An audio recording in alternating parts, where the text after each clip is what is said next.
Standing at gate A12 inches Seattle-Tacoma International Airport, I held 5 boarding passes in my hand.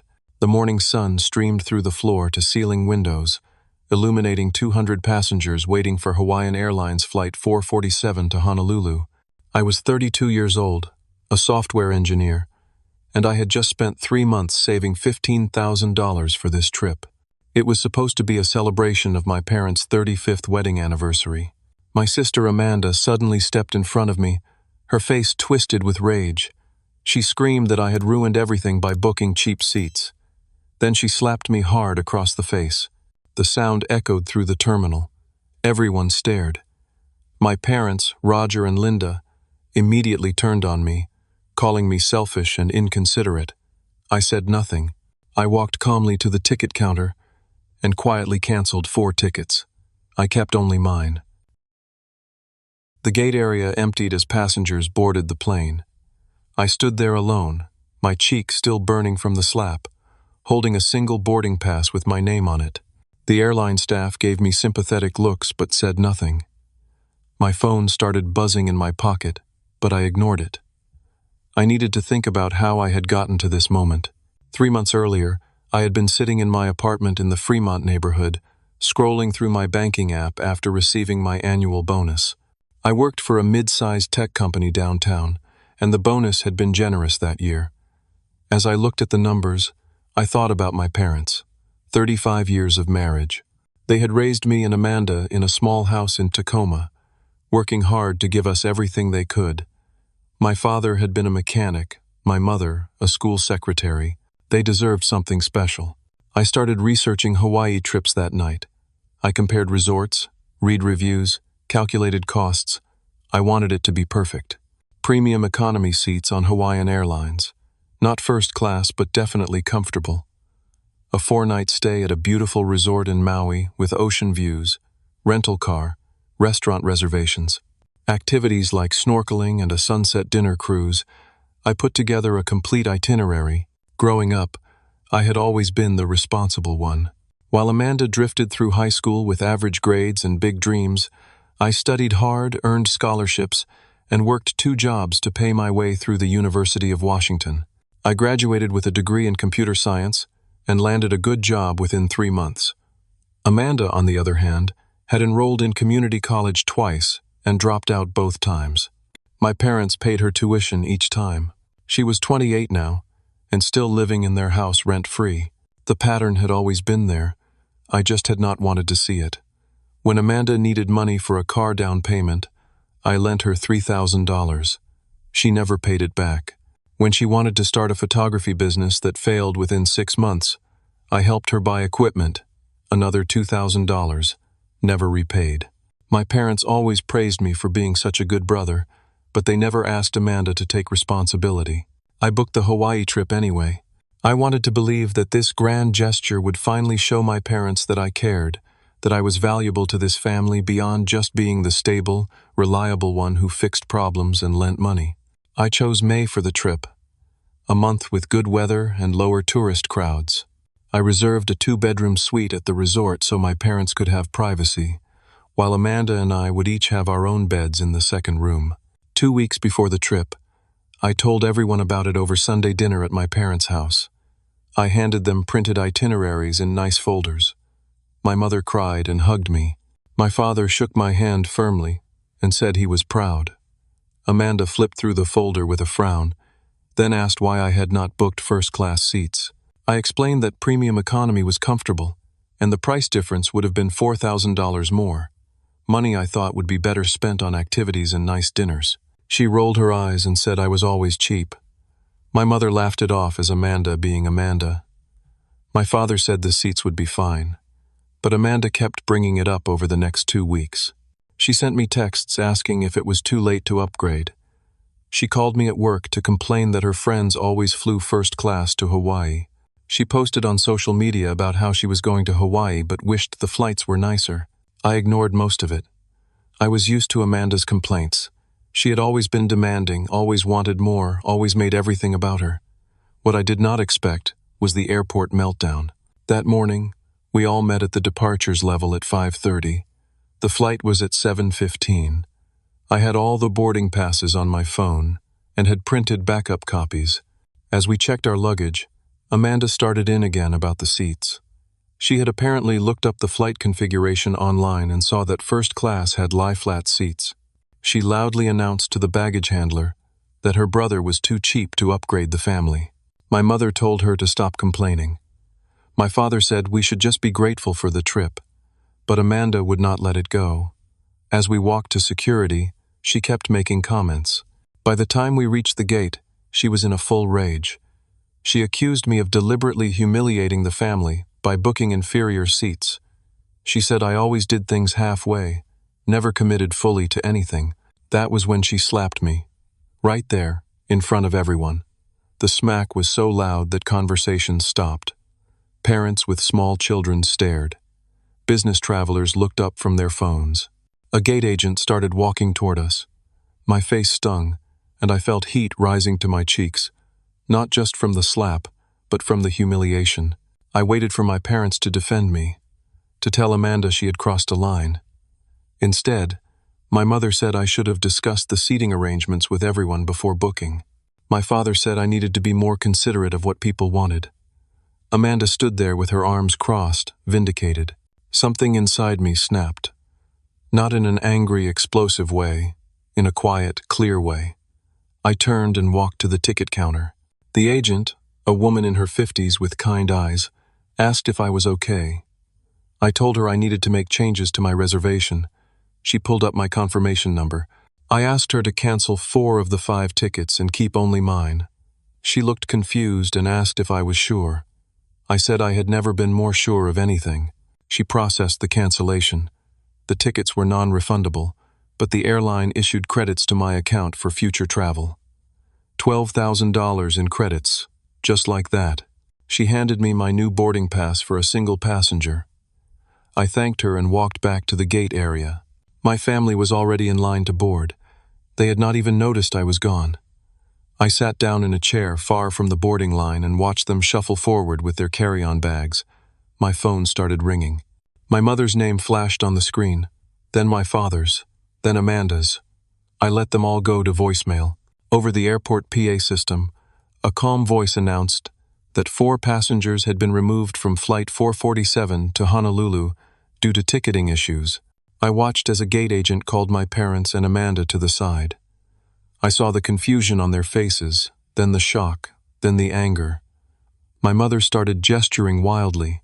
Amanda was shouting, though I could not hear what she was saying from where I Saturday. My phone exploded with notifications, text after text, call after call. I looked at the voicemail icon, 7 new messages. I played the first one, my mother's voice, shrill and furious, screaming that I was cruel and vindictive, that I had ruined everything, that she could not believe I would do this to my own family. The second voicemail was Amanda, her voice dripping with venom, calling me names I will not repeat, threatening to make me pay for this humiliation. The third voicemail was my father.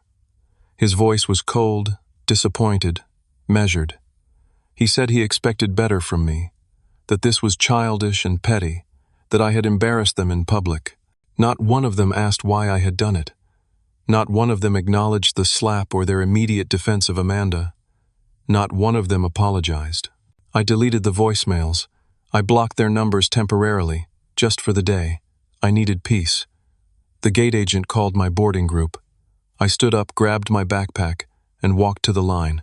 As I handed over my boarding pass, I glanced back one more time. My family was still at the counter, arguing with staff. My mother was crying. Amanda was yelling. My father had his head in his hands. I boarded the plane, found my premium economy seat with extra legroom, and sat down by the window. As the plane pushed back from the gate, I looked out at the Seattle skyline. The weight I had been carrying for 32 years began to lift. I did not know what would happen next. I did not know if my family would ever forgive me, but for the first time in my life, I had chosen myself, and it felt terrifying and liberating in equal measure. The flight to Honolulu took 5.5 hours. I spent most of it staring out the window, watching the ocean stretch endlessly below. The flight attendants were kind. One of them, Noticing I was traveling alone in seats clearly meant for a group, asked if I was okay. I told her I was better than okay. She smiled knowingly and brought me extra snacks. When we landed at Honolulu International Airport, the warm Hawaiian air hit me as I stepped off the plane. I collected my luggage, rented the car I had reserved, and drove the scenic route to Maui, taking a short inter-island flight and then picking up another rental car. By early evening, I was checking into the resort. The woman at the front desk looked at my reservation and frowned slightly.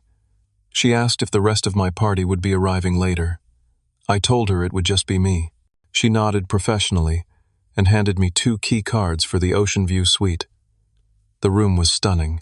Floor-to-ceiling windows overlooking the Pacific, a massive king bed, a separate living area, a bathroom with a soaking tub. It was meant for a family celebration. Now it was just mine. The first night was lonely. I ordered room service and ate on the balcony, watching the sunset paint the sky orange and pink. I thought about calling my family, unblocking their numbers, trying to explain. But every time I reached for my phone, I remembered my mother's face at the airport, not concern for me, anger at me. I put the phone down. The next morning, I woke early and went to the resort pool.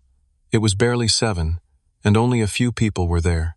I found a lounge chair, ordered coffee from a poolside attendant, and tried to read a book on my phone, but I could not focus. I kept replaying the airport scene, the slap, the accusations, the cancellation, the looks on their faces. That was when I noticed her. A woman about my age, maybe 30, sitting at the other end of the pool with a book in her hands. She had dark hair pulled back in a ponytail and was wearing a simple blue swimsuit. She looked as lost in thought as I felt. Our eyes met briefly, and she gave me a small, sympathetic smile. I smiled back. An hour later, she got up to leave. As she walked past my chair, she paused and said, "Rough vacation?" I must have looked as miserable as I felt. I laughed and said something like that. She introduced herself as Sarah, a marine biologist from Portland. She was in Maui for a conference that had just ended and had decided to stay a few extra days alone. The woman at the front desk looked at my reservation and frowned slightly. She asked if the rest of my party would be arriving later. I told her it would just be me. She nodded professionally and handed me 2 key cards for the Ocean View suite. The room was stunning. Floor-to-ceiling windows overlooking the Pacific, a massive king bed, a separate living area, a bathroom with a soaking tub. It was meant for a family celebration. Now it was just mine. We talked for 3 hours that morning, first by the pool, then over breakfast at the resort restaurant, then walking along the beach. There was something easy about talking to a stranger who had no history with me, no expectations, no preconceived notions. I told her about the airport incident. She listened without judgment. Her perspective shifted something in me. She helped me see that what happened at the airport was not an isolated incident. It was the culmination of 32 years of patterns, being the responsible one, being the giver, being taken for granted, always trying to earn love that should have been freely given. On the 3rd day, Sarah and I went snorkeling at Molokini Crater. We took a boat tour with about 20 other tourists. The water was crystal clear, and we saw tropical fish in colors I did not know existed. Underwater, everything was quiet and peaceful. For a few hours, I forgot about my family entirely. On the boat ride back to shore, my phone regained signal. It had been off for most of the snorkeling trip. When I turned it back on, I saw an email notification from an address I did not immediately recognize. The sender was Patricia Caldwell, my aunt, my father's older sister who lived in Boston. I opened the email, and my stomach dropped. Patricia had seen Amanda's social media posts. Apparently, my sister had been busy painting herself as the victim, posting long paragraphs about her terrible brother who abandoned the family at the airport, who ruined their dream vacation, who was selfish and cruel. Patricia said she had never known me to be that kind of person and wanted to hear my side of the story. But that was not the part that made my hands shake. The second half of the email contained screenshots of a family group chat that I had never been part of. A chat that included my parents, Amanda, Patricia, my Uncle David, my Aunt Helen, and several cousins. Messages going back years. In the screenshots, my parents were telling the extended family that I was the financial burden, that they constantly had to bail me out, that Amanda was the successful, independent one with a thriving marketing career. Message after message, year after year, painting a completely false picture of our lives. There were messages from 2 years ago when I had actually lent my parents $8,000 because my father lost his job for 3 months. In the family chat, they told everyone that I had borrowed money from them for a failed business venture. There were messages about Amanda's supposed career successes, complete with fabricated details about clients and projects. The truth was, she had been unemployed for most of the past 5 years. Patricia's email ended with an apology. She said she was sorry for believing the lies, that she wanted to hear the truth from me, and that she suspected other family members had been misled as well. She included her phone number and asked me to call when I was ready. I sat on the boat in shock, the sun beating down, the ocean spray misting my face. Sarah noticed my expression and asked what was wrong. I handed her my phone. She read the email, her eyes widening. She said one word: "Wow." We did not talk much on the drive back to the resort. I needed time to process. This was not just about the airport or the Hawaii trip. This was about years of systematic lying. My parents had constructed an alternate reality for the extended family, one where I was the problem and Amanda was the golden child. And I had no idea it was happening. That night I sat on my balcony and went through everything on my phone and laptop: old text messages, old emails, photos. I started building a timeline. Sarah sat with me, helping me organize the information, offering perspective when I got too emotional to think clearly. I found text exchanges with my mother from 2 years ago, right around the time I lent them that $8,000. She had been so grateful, promising to pay me back within 6 months. They never did. But in the family chat, they told everyone I was the one in debt to them. I pulled up my bank statements. 12 years of transactions. Thousands of dollars to Amanda. Thousands to my parents. Money for emergencies that were not really emergencies. Money for opportunities that never materialized. Money that was never repaid. Over $40,000. Gone. I found Amanda's Venmo account. It was public, and I had never thought to look at it before. Transaction after transaction from my parents. $50 here, $200 there, $500 for rent, $300 for car insurance, all while she claimed to be independent and self-sufficient. On the 5th day in Maui, I called Patricia. We talked for 3 hours. She filled in more gaps. She told me about family gatherings I had skipped over the years because of work or other commitments. At those gatherings, my parents would tell stories about me that were completely untrue. They made me sound irresponsible, flaky, always needing help.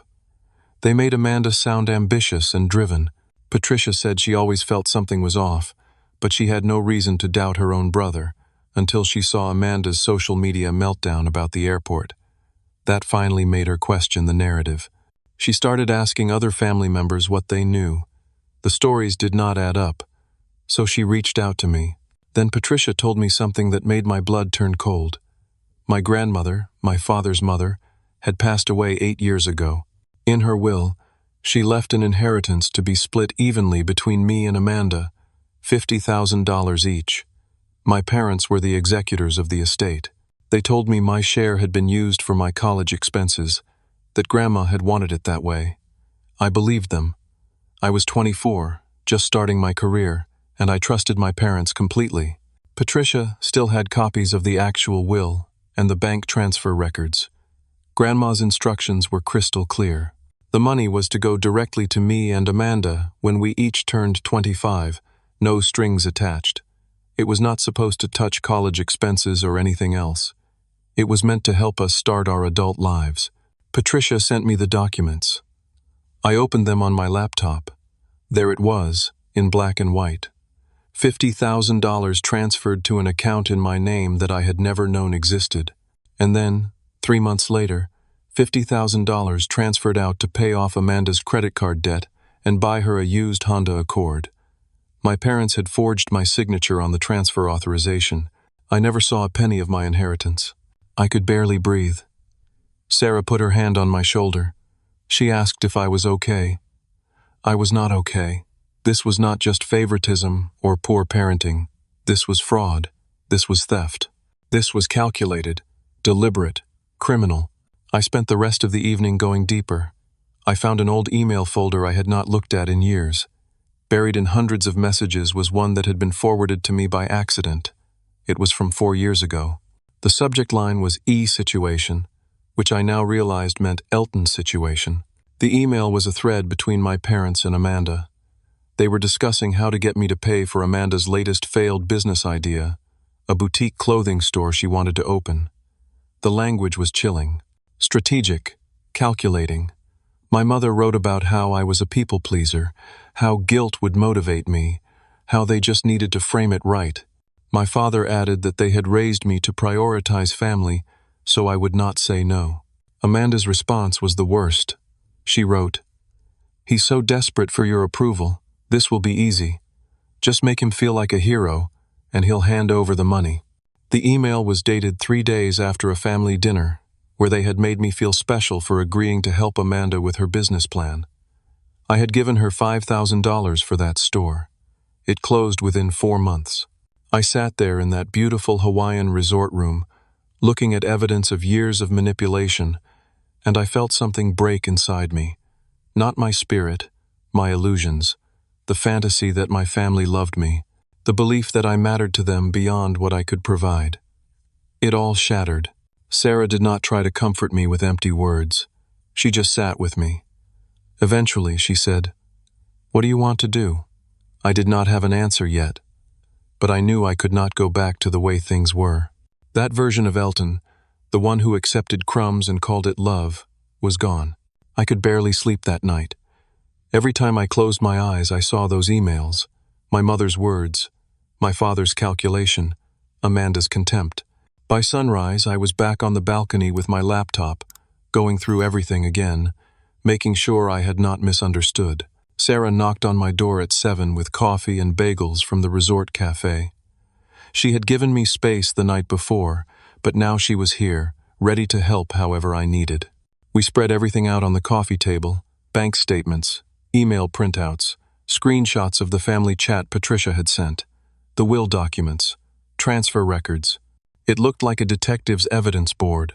Sarah asked me to walk her through the timeline chronologically, so I did, starting 12 years ago when I was 20, and lent Amanda my first $1,000, tracking every loan, every gift, every time I helped with rent or car payments or insurance or business ventures, then cross-referencing what my parents told the family versus what actually happened.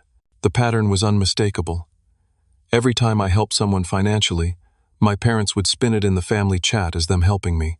When I paid for my father's dental work after he lost his job, they told the family I had borrowed money from them for my own medical emergency. When I covered 3 months of Amanda's rent, they said she had lent me money to cover my bills. The truth was inverted, consistently and deliberately. Sarah, with her scientist's mind, started creating a spreadsheet. Column 1, what actually happened. Column 2, what my parents told the family. Column 3, financial impact on me. Column 4, documentation proof. By mid-morning, we had a comprehensive record of deception spanning over a decade. Around 11, my phone rang. It was Patricia calling back. She said she had been talking to my Uncle David, my father's younger brother who lived in Denver. David wanted to talk to me. He had his own suspicions about my parents' stories. Patricia gave me his number. I called David immediately. He picked up on the first ring. His voice was warm but serious. He told me he had stopped coming to family gatherings about 5 years ago because of how my parents treated me. He said watching them criticize me constantly while praising Amanda for doing nothing made him uncomfortable. He tried to say something once and my father cut him out for 6 months. So David kept his distance. He said he always knew I was the responsible one, the successful one, but my parents' narrative was so consistent that he sometimes doubted his own perceptions. Now, with Patricia sharing what she had learned, everything made sense. David said he had records too. My parents had borrowed money from him 3 years ago, claiming it was for my car accident expenses. I had never been in a car accident. He lent them $4,000, which they never repaid. We talked for over an hour. David said he would support me however I needed. He also mentioned that our Aunt Helen in Florida had been asking questions. She had apparently lent my parents money too, under false pretenses about me. The web of lies was far more extensive than I had imagined. After the call, I felt overwhelmed. Sarah suggested we get out of the resort, go somewhere beautiful, clear our heads. We drove up to Haleakala National Park to watch the sunset from the summit. The drive took us above the clouds. At 10,000 feet, we stood looking out over the crater as the sun painted the sky in impossible colors. Sarah said something I will never forget. The truth is like this view. It was always here, always real. You just had to get high enough to see it clearly. She was right. The manipulation had been happening my entire adult life. I just had not had the perspective to recognize it. On the drive back down the mountain, my phone regained signal. I had several missed calls from numbers I did not recognize, and one voicemail from my mother's number, which I had unblocked that morning. I played the voicemail on speaker so Sarah could hear. My mother's voice was not apologetic. It was angry. She said I was embarrassing the family on social media. I had not posted anything on social media. I checked my accounts. Nothing. Then I checked Amanda's Instagram. She had posted a long rant about me, calling me toxic, accusing me of abandoning the family, painting herself as the victim. Dozens of extended family members had commented, some supporting her, some asking questions.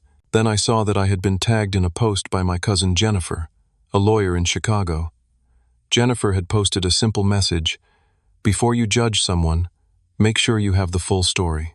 Families are complicated, and social media is not the place for truth. Several people had liked it. My cousin Matthew, a teacher in Austin, had commented, "Agreed. There are always two sides."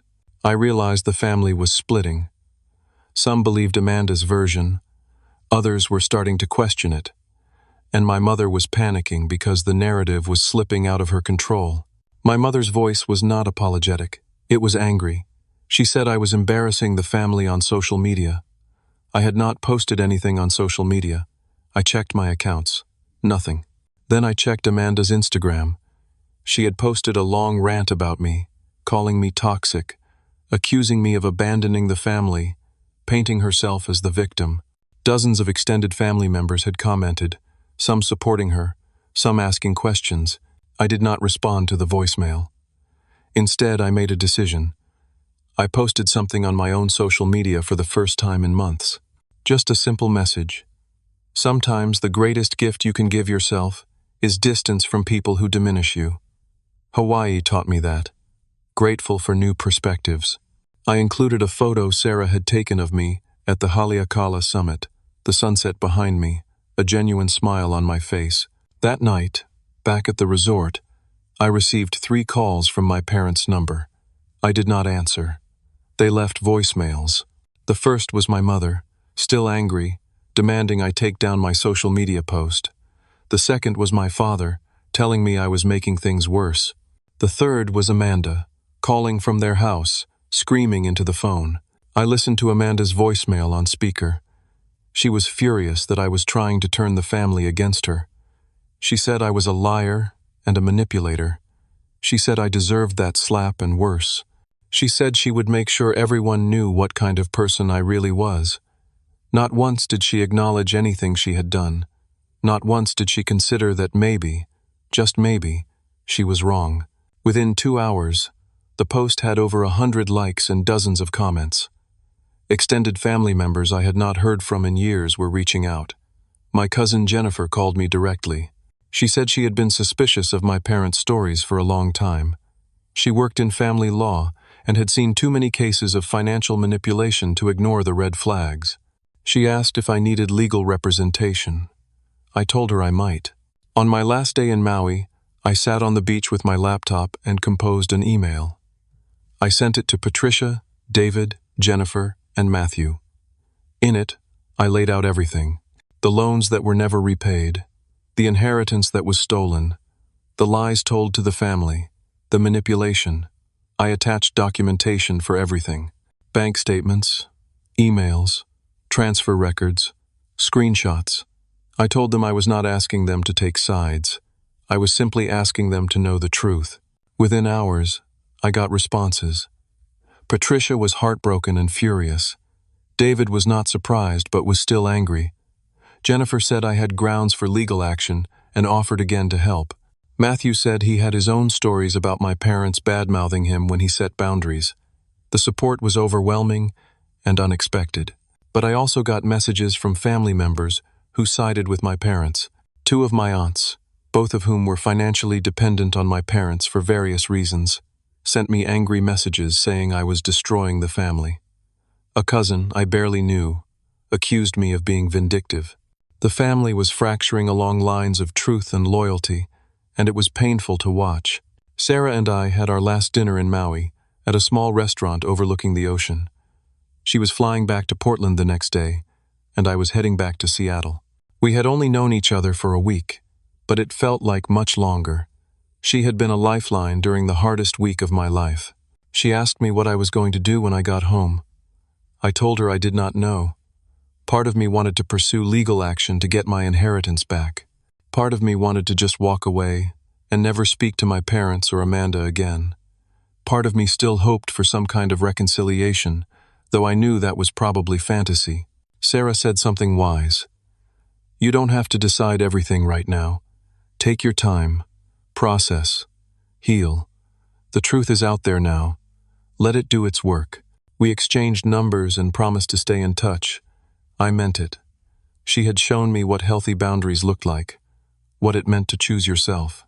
The flight back to Seattle felt different from the flight to Hawaii. I was not running away anymore. I was heading toward something, though I was not sure what. As the plane descended over Puget Sound, I looked out at the city lights below. Somewhere down there were my parents, probably angry and defensive. Somewhere down there was Amanda, probably planning her next move. And somewhere down there was the rest of my life, waiting for me to claim it. I had gone to Hawaii to celebrate family. What I got instead was clarity. And maybe, just maybe, that was worth more. I did not go back to my apartment when I landed in Seattle. I went straight to my friend Marcus's place in Ballard. Marcus and I had been roommates in college, and he had stayed a close friend over the years. I texted him from the airport, and he told me his guest room was mine for as long as I needed it. Marcus opened the door, took one look at my face, and said, "That bad, huh?" I gave him the short version while we ordered Thai food. His response was blunt and perfect. "Dude, your family is messed up. You should have done this years ago. Sometimes you need a friend who tells you the truth without sugarcoating it."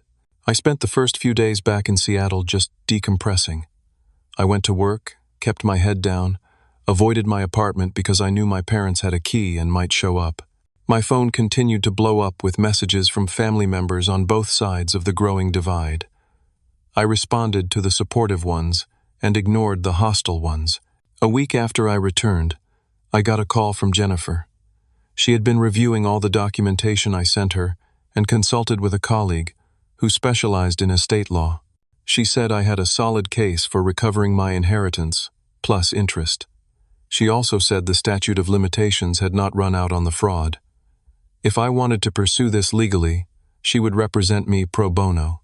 Family, she said, should not get away with stealing from family. I told her I would think about it. Part of me wanted justice. Part of me just wanted peace. I was not sure I could handle a protracted legal battle with my own parents. Then they forced my hand. On a Tuesday morning, 2 weeks after the airport incident, I was in a meeting at work when security called my desk. My parents were in the lobby, demanding to see me. They had shown up at my workplace, caused a scene, and refused to leave until I came down. My boss, a woman named Diane who had always been supportive, told me to take whatever time I needed. I went down to the lobby, my heart pounding. My parents stood near the reception desk, looking angry and self-righteous. My mother's eyes were red, like she had been crying. My father's jaw was clenched. I told them we could not talk there. I suggested a coffee shop 2 blocks away, public and neutral. They agreed. We walked in tense silence. Once we were seated with coffee, none of us would drink. My father started in. He said I had embarrassed the family. He said I was being childish and petty. He said I needed to apologize to Amanda and make things right. My mother added that I was tearing the family apart with my accusations. They both acted like I was the problem, like I had done something unforgivable by canceling those tickets and telling the truth. I reached into my bag and pulled out a folder I had prepared. Inside were copies of everything: bank statements showing the loans, email printouts showing the manipulation, the will documents showing the inheritance theft, transfer records with forged signatures. I placed the folder on the table between us. I said, "Before we go any further, I need you to look at this." My father opened the folder. His face turned red as he flipped through the pages. My mother looked over his shoulder, her expression shifting from anger to something like fear. I explained, calmly and clearly, what I had discovered. The lies they had told the extended family, the money they had taken from me, the inheritance they had stolen, the manipulation that had been going on for over a decade. I laid it all out, giving them a chance to explain, to apologize, to make it right. My father's response was not what I hoped for. He said I had no right to go digging through private family matters. He said the inheritance money went to family needs, and I was part of the family, so it all evened out. He said the loans I gave were gifts, not loans, because that is what family does. I asked him about the forged signature on the transfer authorization. He had no answer. I asked him about telling the extended family that I borrowed money from them when the opposite was true.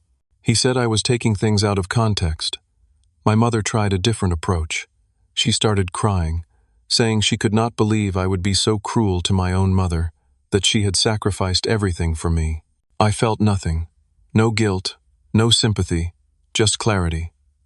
I said, "Where was your concern when Amanda slapped me in the airport?" Silence. I continued, "Where was your concern when you stole $50,000 from me?" More silence. I stood up to leave. My father said, "If you walk away now, you're walking away from this family forever." I looked at him and said, "I'm walking away from people who hurt me and lie about it. If that's what family means to you, then I'm okay with leaving." I left the coffee shop. They did not follow me. I walked back to my office, went into the bathroom, and cried for 10 minutes. Not because I was sad, because I was free. That evening, my phone rang. It was not a number I recognized. I answered cautiously. It was Amanda's boyfriend, Kyle. I had never met him, but Amanda had mentioned him a few times. He said he needed to talk to me about something important. We agreed to meet at a park near Green Lake the next day. Kyle turned out to be a decent guy in a bad situation. He was 29, worked in construction, and seemed genuinely confused about what was happening. He said Amanda had told him I was the problem in the family, that I was jealous of her success, that our parents constantly had to bail me out. But then he saw my social media post. He saw the comments from extended family. He started asking Amanda questions, and her answers did not add up. When he pressed her, she got defensive. When he asked to see proof of her marketing career, she could not provide any. He was starting to realize he had been lied to. I showed him the same folder I had shown my parents. He read through everything carefully. When he finished, he looked sick. He said, "She told me you were broke. She told me you lived off your parents. She told me she was paying their mortgage." I told him the truth. Amanda had never paid for anything. Our parents covered her expenses. I had been the one helping them financially. Kyle thanked me for being honest. He said he needed to think about his relationship with Amanda. We shook hands and parted ways. I felt bad for him. He was collateral damage in my family's dysfunction. 2 days later, my phone buzzed with a notification. Amanda had posted on social media a long rant about toxic family members and how she was the victim of a smear campaign. But this time, Kyle commented publicly. He wrote, "Funny how you told me your brother was broke and your parents supported him. The bank records tell a different story." Amanda deleted the post within minutes. But screenshots live forever. Several cousins had already captured it and were sharing it in the extended family group chat that Patricia kept me updated on. The truth was spreading, and Amanda's credibility was crumbling. 3 days later, I received a certified letter at Marcus's apartment. It was from an attorney representing my parents. They were threatening to sue me for defamation and emotional distress.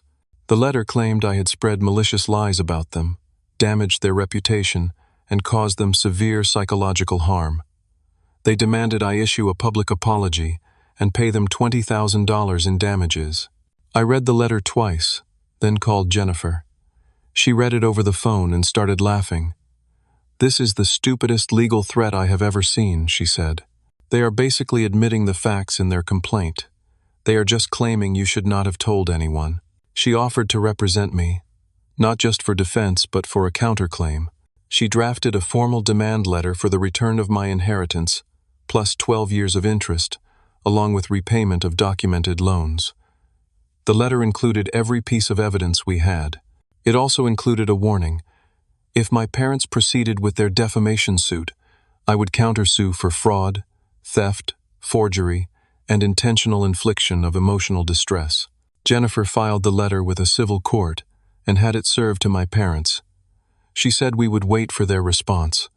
Either they would drop their threat and negotiate, or we would go to trial. She was confident we would win. I felt powerful in a way I had never felt before. Not powerful like I was hurting them, powerful like I was standing up for myself, like I mattered, like I deserved justice. The next few weeks were tense. I moved back into my own apartment after changing the locks. I blocked my parents and Amanda on all platforms. I stayed in close contact with Patricia, David, and Jennifer. The extended family was fully split now. About 14 relatives believed me and supported my pursuit of justice. About 4 remained loyal to my parents, mostly out of financial dependence or misplaced family loyalty. Then I got a call from a Florida number I did not recognize. It was Aunt Helen, my father's youngest sister. She was crying so hard I could barely understand her at first. When she calmed down, she told me she had known about the manipulation for years but felt too guilty to say anything. Helen said she was present when my grandmother signed her will. She heard Grandma explicitly say the inheritance was for me and Amanda to use for our futures, not to be touched for anything else. She had suspected something was wrong when my parents told me the money went to college expenses, but she convinced herself it was none of her business. Helen offered to testify if the case went to court. She also revealed something else. My parents had borrowed $15,000 from her 2 years ago, claiming it was for my medical emergency. They said I had been in a serious car accident and needed surgery. They showed her fake hospital bills. She gave them the money. I had never been in an accident. I had never needed surgery. She still had copies of the fake bills they had shown her. They had fabricated documents to commit fraud, not just against me but against multiple family members. The depth of their deception was staggering. I thanked Helen for calling. She apologized over and over for not speaking up sooner. I told her I understood. Families are complicated. Loyalty runs deep. Sometimes it takes something dramatic to break through years of conditioning. With Helen's testimony and documentation, Jennifer said our case was ironclad. We had multiple witnesses, extensive paper trails, and evidence of systematic fraud. She filed an amended complaint, adding the medical emergency fraud to the list of charges. I waited for my parents to respond. I waited for them to realize they were cornered. I waited to see if they would finally acknowledge what they had done and try to make it right. But I was not holding my breath. My parents' attorney responded to Jennifer's filing 3 days later. They requested a settlement meeting. Jennifer warned me it might be a tactic, a way to see how serious I was, or to buy time. But she also said it might mean they were ready to negotiate. We agreed to meet. The meeting was set for a Wednesday afternoon at a neutral attorney's office in downtown Seattle. Jennifer and I arrived early. My parents and their attorney, a middle-aged man named Richard Pemberton, arrived exactly on time. We sat across from each other at a long conference table. My parents would not make eye contact with me. I waited for my parents to respond. I waited for them to realize they were cornered. I waited to see if they would finally acknowledge what they had done and try to make it right. But I was not holding my breath. The total came to approximately $87,000. My father's face went pale. My mother looked like she might faint. Richard asked for a private conference with his clients. They left the room for 20 minutes. When they returned, Richard made a counteroffer. They would return the inheritance amount, $50,000, but claimed they did not have records of the loans and therefore could not verify that debt. They refused to pay interest, claiming the inheritance was held in trust for family needs. Jennifer responded that the forged signature and fabricated hospital bills suggested otherwise. She reminded them that fraud charges carried criminal implications. We went back and forth for 2 hours. Finally, they agreed to return the full inheritance amount of $50,000 plus repayment of $20,000 in documented loans. $70,000 total. They refused to admit wrongdoing in writing and refused to make any public apologies. Jennifer advised me that pushing for more would mean a trial that could take years and cost me emotionally, even if I won financially. I made a decision. I accepted the settlement, not because I thought it was fair, but because I wanted to be done. I wanted my money back, and I wanted to move forward with my life.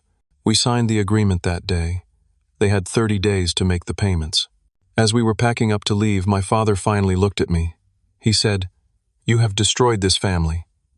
I looked back at him and said, "No, I just stopped letting you destroy me." We left separately. I walked out of that building feeling lighter than I had in years. Jennifer hugged me and said she was proud of me. We went to a nearby bar and had a drink to celebrate. She refused to let me pay for her legal work, saying that seeing justice done was payment enough. I promised to take her to the nicest dinner in Seattle once the money came through. Over the next few weeks, I focused on rebuilding my life. I stayed in therapy, processing years of manipulation and learning to set healthy boundaries. I reconnected with extended family who had supported me. I made plans to visit Patricia in Boston and David in Denver, and I stayed in touch with Sarah.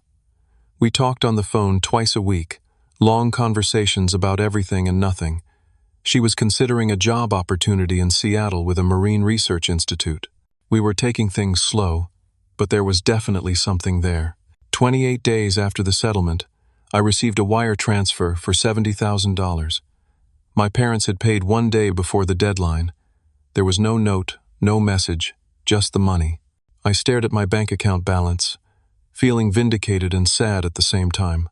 I called Patricia and told her. She cried happy tears. I called David and Jennifer and Marcus. They all celebrated with me. I posted one simple message on social media. Sometimes justice takes time, but it comes. Grateful for truth and the people who stand for it. Amanda did not comment. My parents did not respond. But I did not need them to. I had what I needed. I had my money back. I had my dignity. I had my truth. A week later, I used part of the money to book a trip. I invited Patricia, David, Helen, and Jennifer to join me for a long weekend in Victoria, British Columbia. My treat, a genuine thank you for standing by me. We stayed at a beautiful hotel on the harbor, ate amazing food, explored the city, and laughed together. Real family, the kind you choose, the kind that sees you and values you. On the last night of the trip, we had dinner at a restaurant overlooking the water.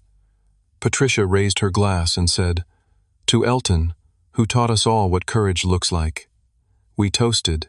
I felt seen in a way I had never felt with my parents. Patricia told me something that night that I will never forget. She said, "Your grandmother would be so proud of you. She always said you had quiet strength. She knew you would need it someday." I asked what she meant. Patricia explained that Grandma had seen the favoritism, the way my parents treated Amanda differently, the way they took me for granted. That was why she left the inheritance instructions so specific. She wanted to make sure I had something that was just mine. Learning that my grandmother had seen me, had valued me, had tried to protect me even after her death, it broke something open in my heart. I cried right there at the dinner table. Not sad tears, healing tears.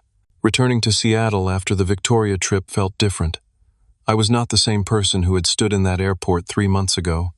I had been tested, betrayed, and broken open. But I had also been supported, validated, and made whole in new ways. My parents did not contact me after making the payment. Radio silence. Part of me wondered if they felt any remorse. Part of me knew they probably just felt humiliated that the truth had come out. Either way, it was not my problem anymore.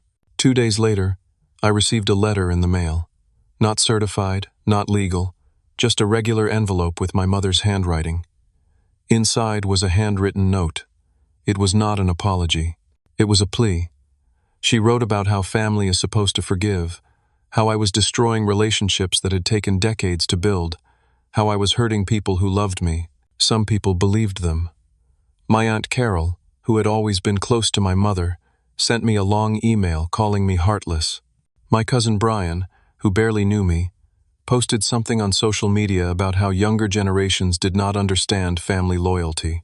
It stung, even though I knew they did not have the full story. But more people saw through it. Patricia and David were relentless in sharing the truth with anyone who would listen. They did not do it to hurt my parents. They did it because they believed family members deserved to know the facts before choosing sides. My cousin Matthew, the teacher in Austin, shared his own story in the family group chat. He talked about how my parents had criticized him for years, told family members he was irresponsible, and spread rumors about him when he stopped attending every family gathering. His story validated mine and showed that this pattern extended beyond just me. My cousin Jennifer, the lawyer, posted a carefully worded message on social media. She did not name anyone specifically, but she talked about financial abuse within families, how it often goes unrecognized because people assume family members have good intentions. She linked to resources about elder abuse and inheritance theft. The post got shared hundreds of times. The family was fracturing along lines of truth and denial. It was painful to watch relationships I had grown up with dissolve. But I also recognized that some of those relationships had never been real. They were based on a false narrative, on a version of me that my parents had invented. Then, Amanda made her move.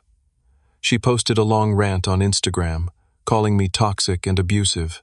She claimed I had always been jealous of her, that I had manipulated our parents, that I had stolen money from the family. She tagged me in the post, ensuring I would see it. My cousin Jennifer, the lawyer, posted a carefully worded message on social media. She did not name anyone specifically, but she talked about financial abuse within families, how it often goes unrecognized because people assume family members have good intentions. She linked to resources about elder abuse and inheritance theft. The post got shared hundreds of times. His comment got dozens of likes. Other people started commenting, asking questions, pointing out inconsistencies in Amanda's story. Within an hour, she deleted the post. But the damage to her credibility was done. Before I could even respond, Kyle, her ex-boyfriend, commented publicly. He wrote, "Interesting story, Amanda. Weird how it contradicts the bank records you refused to show me. Also weird how your brother supposedly stole money when the settlement your parents just paid him proves otherwise. The letter was manipulative, trying to make me feel guilty for holding them accountable. But it also revealed something important. They were panicking.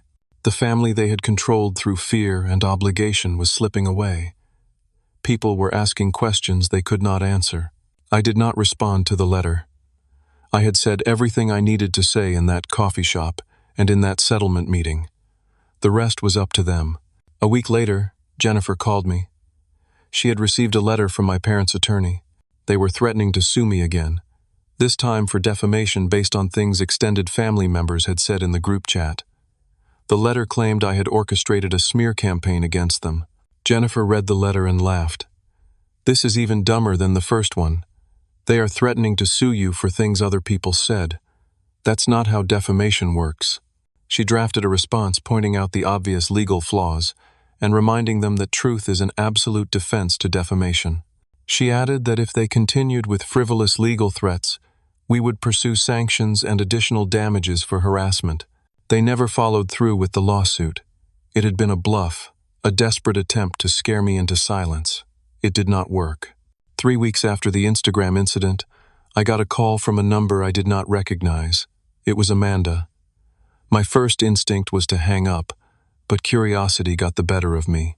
I answered. Her voice was different, quieter, less aggressive.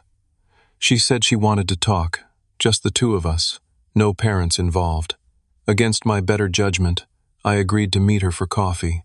Public place. Daytime. I told Jennifer and Marcus where I was going just in case. Amanda looked different when I met her at the coffee shop in Fremont. Tired. Older.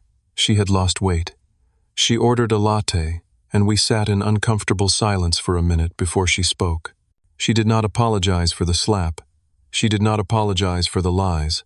What she said was, "I don't know how to be in this family without being the favorite." It was the most honest thing she had ever said to me. She talked about how our parents had always praised her for nothing, how they never expected her to succeed because they did not believe she could, how being the golden child was actually a cage because it meant she never had to grow up, never had to face consequences, never had to become a real adult. She said, "You got out. You built a life. I'm 28 and I have nothing. No career, no savings, no real relationships. Just our parents telling me I'm special while I fall apart." It was painful to hear, but it did not change what she had done. I told her I appreciated her honesty, but that honesty without accountability was just confession without change. I told her that if she wanted to rebuild any kind of relationship with me, she needed to take responsibility for her actions. The slap, the lies, the manipulation, all of it. She looked at me with tears in her eyes and said, "I don't know how." And I realized she was telling the truth. Our parents had raised her to be dependent, to be entitled, to believe she deserved things without earning them. They had crippled her in a different way than they had crippled me. I told her I could not fix her. That was work she had to do herself. I suggested therapy. I told her about the resources that had helped me. She listened but did not commit to anything. We finished our coffee and left. It was not reconciliation, but it was acknowledgement. And maybe that was a start, even if we never got further. That night I talked to Sarah on the phone for 2 hours. She had accepted the job in Seattle and was moving in 3 weeks. We talked about what it would be like to actually date in the same city, to build something real. I told her about the meeting with Amanda. She said, "You can be compassionate without being responsible for her healing. Remember that." I was learning. Slowly, painfully, but I was learning. 6 months passed. 6 months of therapy, boundary setting, and rebuilding. 6 months of learning to recognize manipulation and walk away from it. 6 months of choosing peace over approval. My parents sent a Christmas card. It arrived in early December, a generic holiday greeting with their signatures and a printed family photo from years ago, back when we all still pretended everything was fine. There was no personal note, no acknowledgement of anything that had happened. Just a card, as if the past year had been erased. I looked at it for a long time, then put it in a drawer. I did not respond. Not out of cruelty, but out of self-preservation. I had learned that some relationships cannot be salvaged, and trying only reopens wounds that need to stay closed. Sarah moved to Seattle in late September. We had been dating long distance for months, but having her in the same city changed everything. We took things slow, both of us aware of our complicated family histories, both of us committed to building something healthy. One Saturday in October, we drove up to the San Juan Islands for the weekend. As we sat on the beach watching the ferry cross the water, she asked me, "Do you regret how you handled everything with your family?" It was a question I had asked myself 100 times. I thought about it carefully before answering. I regret that it was necessary. I regret that my parents were the kind of people who would steal from their own son and lie about it for years. I regret that Amanda grew up believing she deserved everything without earning anything. I regret the family dinners we will never have, the holidays that will never be whole again. But do I regret standing up for myself? Do I regret demanding the truth? Do I regret choosing my own well-being over their comfort? No, I don't regret that at all. Sarah smiled and squeezed my hand. "That's growth," she said. In November, I got a message from Matthew, my cousin in Austin. He said he had started seeing a therapist to work through his own family issues. He thanked me for giving him the courage to set boundaries with our parents. He said watching me stand up for myself had shown him it was possible. I realized then that my story had ripples beyond just me. Other family members who had been hurt or diminished were finding their own voices. The truth I had spoken had given them permission to speak their truths too. Sarah smiled and squeezed my hand. "That's growth," she said.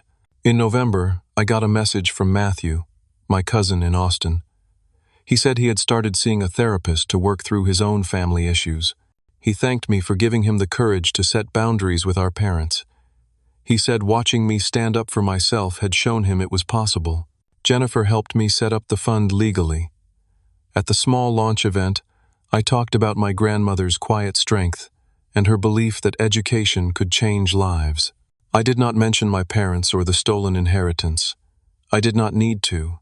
The people who knew, knew. The scholarship would be her real legacy. Patricia called me on Thanksgiving. She said the family gathering that year was small, just her, David, Helen, and a few cousins. My parents had hosted their own separate dinner with Amanda and the relatives who still sided with them. The family was permanently split. Patricia sounded sad about it, but not regretful. "Sometimes," she said, "the truth costs relationships, but living a lie costs your soul." Christmas came. Sarah and I spent it with Marcus and a few other friends. We cooked dinner together, exchanged small gifts, and watched old movies. It was simple and perfect. No drama, no manipulation, no walking on eggshells. Just people who genuinely cared about each other choosing to spend time together. A year ago, I had been standing in an airport, my face stinging from a slap, my heart breaking as I canceled those tickets. I had felt alone, humiliated, unsure if I was doing the right thing. Now, I stood on a beach with a woman I loved, surrounded by chosen family who saw me and valued me, financially whole, emotionally healing. Sarah asked me what I was thinking about. I told her about the airport, about that moment when everything broke open. That slap, I said, was the beginning of my freedom. It forced me to see what I had been refusing to see for 32 years. She nodded. Sometimes the most painful moments become the most important ones, not because of the pain, but because of what we choose to do with it. I thought about that, about choice, about agency, about the difference between reacting and responding. I had spent my whole life reacting to my family's manipulation, trying to earn love that was always just out of reach. The airport was the first time I responded from a place of self-respect. We walked back to the resort as the sun climbed higher in the sky. I checked my phone and saw a notification. Amanda had sent me a message. Just 2 words. "I'm sorry." No explanation, no context. Just an apology. I showed Sarah. She asked what I was going to do. I thought about it. Part of me wanted to respond, to open a dialogue, to see if Amanda was genuinely changing. But I also knew that 2 words did not erase years of harm. Apologies without changed behavior were just words. I put my phone away. "Maybe someday," I told Sarah, "but not today. I'm not responsible for her healing timeline. I'm only responsible for mine." Sarah smiled and kissed me. We spent the rest of the day swimming and reading and being present. As I sat on the beach that afternoon, I reflected on everything I had learned. I used to think family meant accepting whatever treatment came my way. I thought love meant sacrifice without limit, forgiveness without accountability. I thought being a good son and brother meant making myself smaller so others could feel bigger. That day in the airport, when Amanda hit me and my parents took her side, something broke open inside me. Not just my heart, but my understanding of what I deserved. I learned that you cannot force people to value you, no matter how much you give or how hard you try. I learned that sometimes the most loving thing you can do for yourself is walk away from people who diminish you. I learned that real family does not keep score, but they also do not keep you small. They do not steal from you and call it sharing. They do not manipulate you and call it love. They do not hit you and call it justified. The family I have now, the one I chose, sees me clearly. Patricia with her fierce loyalty, David with his quiet support, Helen with her brave honesty, Jennifer with her brilliant advocacy, Marcus with his unwavering friendship, Sarah with her patient love. They are my real family now, and being seen, truly seen and valued for who I am rather than what I can provide, is worth more than a lifetime of conditional approval from people who only valued what I could give them. I paid $15,000 for a trip to Hawaii to celebrate family. What I got instead was my freedom, and that, I realized as I watched the waves roll in, was priceless. The sun was setting now, painting the ocean in shades of orange and purple. Sarah sat beside me, her hand in mine. My phone buzzed with a message from Jennifer, sharing a funny meme about setting boundaries. I smiled and responded, then put the phone away. I thought about the scholarship fund, about the students it would help. I thought about Matthew finding his voice. I thought about the extended family members who were learning to question narratives instead of accepting them. I thought about Amanda's 2-word apology and wondered if she would do the work to back it up. But mostly, I thought about myself, about the quiet strength my grandmother had seen in me, about the journey from that airport gate to this beach, about learning that I was worth fighting for, even when the fight was against the people who were supposed to love me most. Sarah leaned her head on my shoulder. "What are you thinking about now?" she asked. I smiled. "I'm thinking about how far I have come, and how much further I still want to go. But this time, I'm going in the right direction." She kissed my cheek. "Yes, you are. But mostly, I thought about myself, about the quiet strength my grandmother had seen in me, about the journey from that airport gate to this beach, about learning that I was worth fighting for, even when the fight was against the people who were supposed to love me most." Sarah leaned her head on my shoulder. "What are you thinking about now?" she asked. I smiled. "I'm thinking about how far I have come, and how much further I still want to go. But this time, I'm going in the right direction." The airport slap had been the catalyst, but the real journey was everything that came after. Learning to see clearly, learning to stand firm, learning to choose peace over approval, learning that love without respect is not really love at all. As we walked back to the resort, I felt lighter than I had in years, not because the pain was gone, but because I had learned to carry it differently, not as a burden of shame, but as a badge of survival. I had been tested, and I had not broken. I had been stolen from, and I had fought back. I had been manipulated, and I had found the truth. And in finding the truth, I had found myself. Have you ever had to choose between family loyalty and your own well-being? Have you ever stood up to people you loved and faced the consequences? I would love to hear your story in the comments below. Your experience might help someone else who is struggling with the same choice. If this story resonated with you, please hit that like button. It helps others who need to hear this message find it. And if you haven't already, subscribe to this channel for more stories about real people facing real challenges and finding the courage to choose themselves. Share this story with someone who might need to hear it. Sometimes we all need permission to set boundaries, to demand respect, to walk away from situations that diminish us. Sometimes we need to know we are not alone in making hard choices. Thank you for listening to my story. I hope it reminded you that you are worth fighting for, that your truth matters, and that sometimes the greatest gift you can give yourself is the freedom to be seen and valued for exactly who you are. May you find the courage to stand up for yourself, the wisdom to recognize manipulation, and the peace that comes from choosing relationships that honor your worth. May you build a family, whether by blood or by choice, that sees you clearly and loves you fully. Take care of yourselves. You deserve it.